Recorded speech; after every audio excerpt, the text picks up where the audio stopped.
श्रमिक ठेका कर्मचारी महासंघ ने राज्य सरकार के खिलाफ मोर्चा खोल दिया है।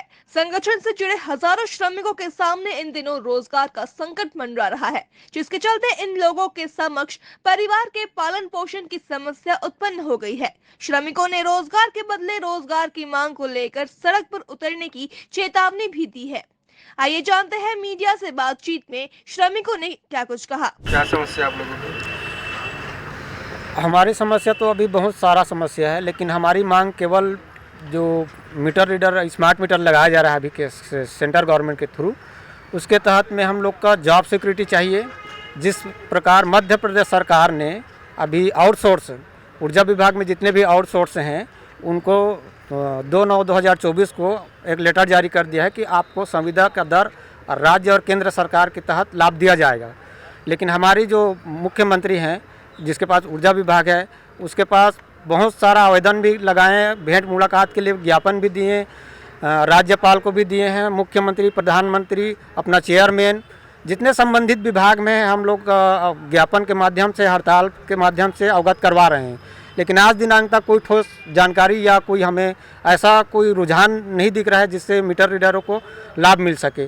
तो हमारा केवल यही एक मांग है कि केंद्र में स्मार्ट मीटर लगाया जा रहा है, जिसके थ्रू हम लोग ने जानकारी मांगा था। तो माननीय ऊर्जा मंत्रालय से सेंट्रल गवर्नमेंट ने बोला है कि मीटर रीडरों को मीटर रीडिंग के अलावा अन्य कामों में रखा जा सकता है। लेकिन जो छत्तीसगढ़ विद्युत विभाग में कार्यरत अध्यक्ष महोदय से चर्चा की है तो वो बोलता है कि आप लोग के ऐसा कोई हमारे छत्तीसगढ़ में कोई प्रावधान नहीं है। कितने लोग प्रभावित होंगे आप लोग इसमें? अगर ये इसमें हमारी संख्या लगभग 5300 है। 5300 है। और अभी सुनने में आया है कि मुख्यमंत्री द्वारा मीटर रीडर सखियों को नियुक्ति किया गया है। तो जब हम लोग पहले 15 से 20 साल हो गए काम करते हुए, उसका कोई प्रावधान नहीं है। और उसमें महिलाएं भी हमारे माता बहनें 800 करीब उसमें महिलाएं भी सम्मिलित हैं।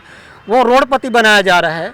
और जो स्व सहायता समूह की महिलाएं हैं, जिसके लिए शासन तो बहुत सारा नियम और लोन सोन का प्रक्रिया रखे हैं, वो लखपति दीदी की योजना में तहत इस स्मार्ट मीटर के माध्यम से मीटर सखी के नाम से उनको नियुक्त दिया जा रहा है, ये बिजली सखी के नाम से। तो ये कहाँ का इंसाफ है?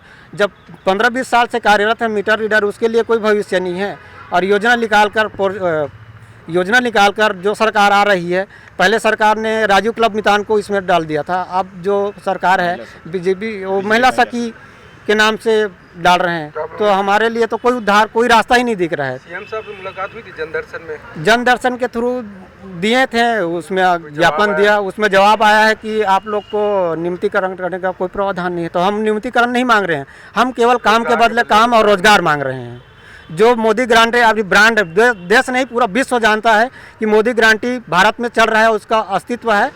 तो हम मोदी ग्रांटी के पीछे भी उसको डबल इंजन की सरकार है, उसे बहुत बार आग्रह भी कर रहे हैं। और माननीय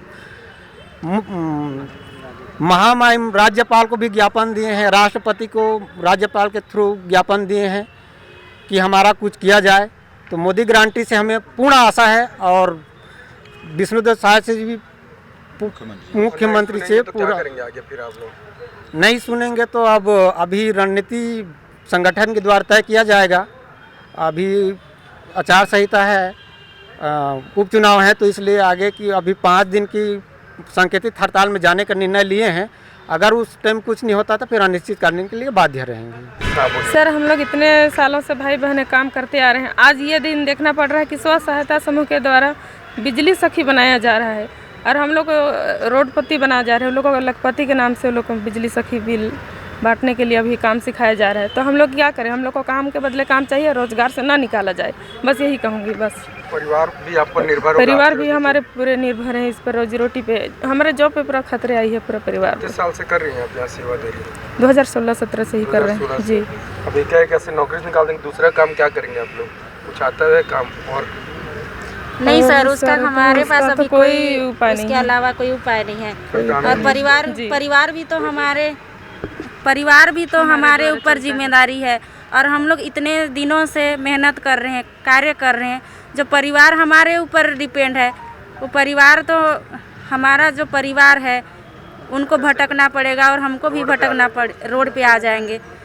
क्या गुहार लगाते हैं विष्णु विष्णुदेव साय से यही गुहार लगाएंगे कि जो मीटर रीडर काम हमारे जो काम निकाला जाए, काम करता जितने भी भाई बहन हैं उनको काम से ना निकालें और इनका कोई रोजगार के बदले रोजगार मिलना चाहिए। हम मीटर रीडरों की जो समस्याएं हैं इतना विकराल है जो केंद्र सरकार के प्रपोजल में लग रही स्मार्ट मीटर और राज्य सरकार उसको फॉलो करते हुए पूरा छत्तीसगढ़ में लगाने प्रक्रिया में है। तो सरकार दोनों मिलकर सरकार शासन प्रशासन की जो सरकार है तो दोनों में तालमेल करके हम मीटर रीडरों के लिए ऐसा प्रावधान बनाया जाए कि हम मीटर रीडरों का जो घर परिवार है, जो बच्चों की शिक्षा है वो चल जाए। उसके अलावा यदि अगर विभाग में बिजली विभाग में ही हम लोग कार्य करें ऐसा कोई वो नहीं है। जिस समय अजीत जोगी जी की सरकार थी उस समय उन्होंने छत्तीसगढ़ राज्य बस को जो महापरिवहन बस को बंद कर दिया। उसके जो कर्मचारी थे तो उसके जो कर्मचारी हैं उसको कहीं कहीं वो अपने हिसाब से छत्तीसगढ़ शासन के हिसाब से लगा दिया, किसी को चपरासी योग्यता हिसाब से, किसी को क्लर्क, इधर उधर ऐसा करके मतलब उसको उसके परिवार के रोजगार के लिए एडजस्ट करे। बस मैं यही निवेदन करना चाहता हूँ छत्तीसगढ़ शासन से। सर, छत्तीसगढ़ में जिस प्रकार से स्मार्ट मीटर लगाया जा रहा है उसके लिए हम लोग नेशनल इलेक्ट्रिसिटी बोर्ड से सूचना के अधिकार के तहत मंगवाएं जानकारी। उसमें स्पष्ट लिखित में है कि स्मार्ट मीटर लगाने से पहले जो जहां कार्य कर रहा है यथास्थित वहीं पर उसको अन्य कार्य देकर रखा जाए करके उसमें लिखा है। कुछ बिंदु के अंतर्गत वो हमारे पास है अभी सूचना के अधिकार में जो निकाले हों। दूसरा चीज़, हम लोग, मैं खुद 15 साल हो रहा है यहाँ, 15 से 20 साल 10 साल से काम कर रहे हैं हम लोग। अब इस स्थिति में हम लोग को निकालेगा तो कहाँ जाएंगे। सबसे अच्छा ये बात है कि एमपी में हुआ है, एक देश एक राष्ट्र और एक संविधान होना चाहिए। अगर संविधान का फॉलो किया जाता है तो जब एमपी में हो चुका है मीटर रीडरों का सुविधा तो यहाँ क्यों नहीं हो सकता। हम लोगों को मांग करने की ज़रूरत ही नहीं है। जब एमपी में कर सकते हैं तो छत्तीसगढ़ में भी होना ज़रूरी है। और छत्तीसगढ़ में सबसे ज़्यादा ये हम लोगों की अच्छी बात है कि छत्तीसगढ़ से ही विद्युत विभाग का विद्युत उत्पादन होता है और यहीं से पूरा बाहर अदर स्टेट में भी जाता है। और यहीं का जो छत्तीसगढ़ में उत्पादन होता है जहां हम लोग खुद उत्पादन करके दे रहे हैं, वही जगह के क्षेत्रीय लोगों को, बच्चों को, हम लोगों को बेरोजगार किया जा रहा है। ये टोटली शासन प्रशासन की गलत निर्णय है।